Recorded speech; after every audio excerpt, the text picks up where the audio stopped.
여러분, 안녕하세요. 이번 영상에는 받침에 대해서 알아보도록 하겠습니다.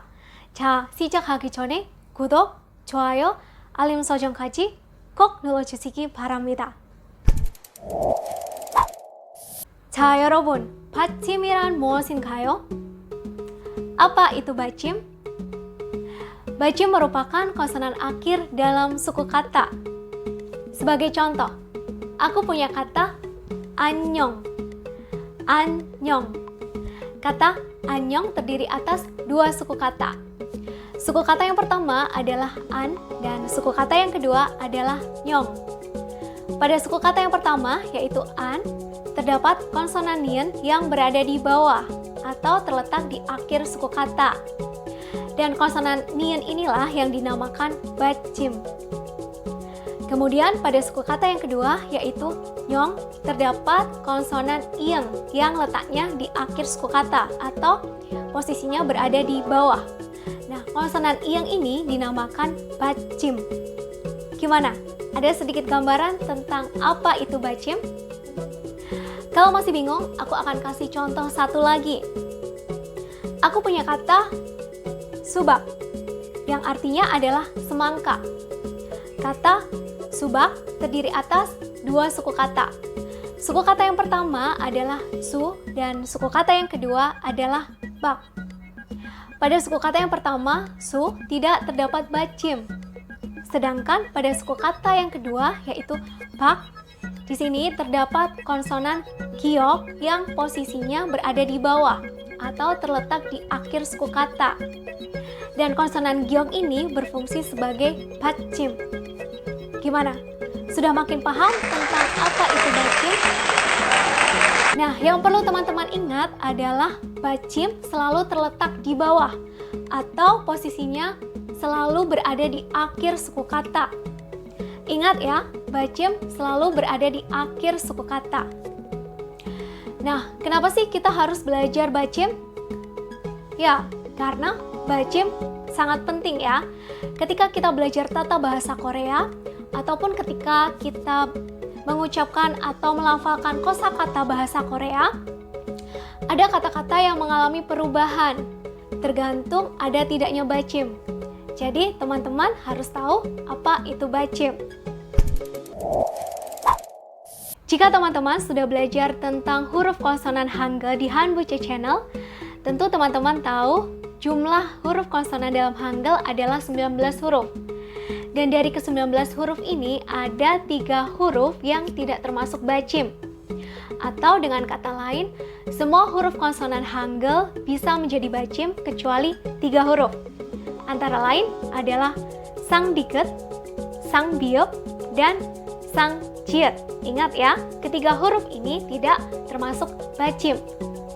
Nah, sekarang kita akan mengelompokkan ke-16 konsonan akhir ini berdasarkan bunyinya.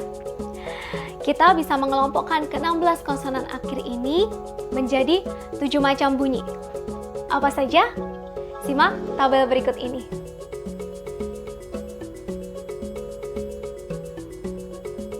Nah, sekarang kita akan bahas satu persatu.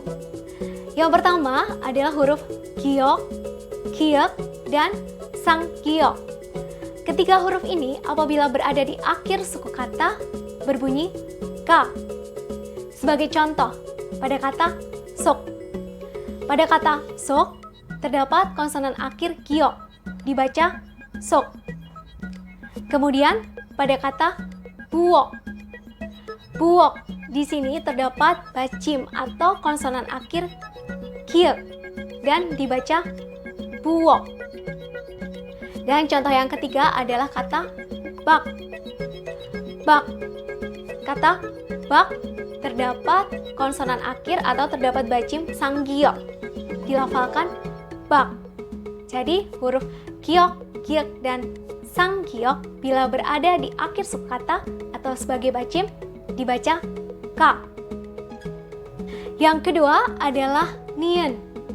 Huruf nien apabila berada di awal suku kata maupun di akhir suku kata atau sebagai 받침 berbunyi n. Misalkan pada kata san, san, atau pada kata nun. Nun. Yang ketiga adalah huruf real. Konsonan real apabila berada di akhir suku kata atau sebagai bacim, maka berbunyi L. Sebagai contoh, pada kata mal. Mal. Selanjutnya adalah konsonan miem. Konsonan miem apabila berada di akhir suku kata atau sebagai bacim tetap dibaca M. Contohnya pada kata bam. Bam. Atau pada kata gam. Gam. Berikutnya adalah ieng. Konsonan ieng apabila berada di akhir suku kata maka dibaca eng. Misalkan pada kata gang. Gang. Atau pada kata bang. Bang. Yang selanjutnya adalah huruf biep dan piep. Kedua huruf ini apabila berada di akhir suku kata atau sebagai bacim maka berbunyi P. Sebagai contoh, pada kata bab. Bab. Dan contoh berikutnya adalah kata up. Up. Dan kelompok yang terakhir adalah huruf diget, siot, kemudian ciet, ciet, tiet, hiet, dan sangsiot. Ketujuh huruf ini apabila berada di akhir suku kata atau sebagai bacim, maka berbunyi T. Sebagai contoh, pada kata kot, di sini bacimnya adalah huruf diget, dibaca kot. Contoh berikutnya, misalkan pada kata bit.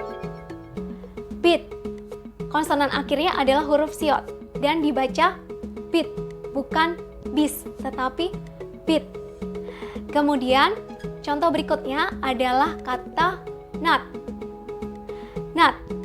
Kata nat diakhiri dengan konsonan jiet dan dibaca nat. Lalu ada contoh yang lain yaitu kata kot. Kot.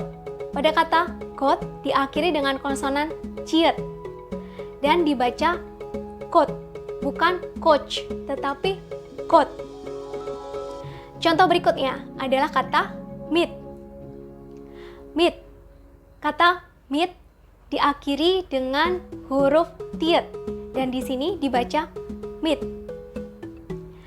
Lalu berikutnya ada contoh kata hiet. Hiet. Dibaca hiet.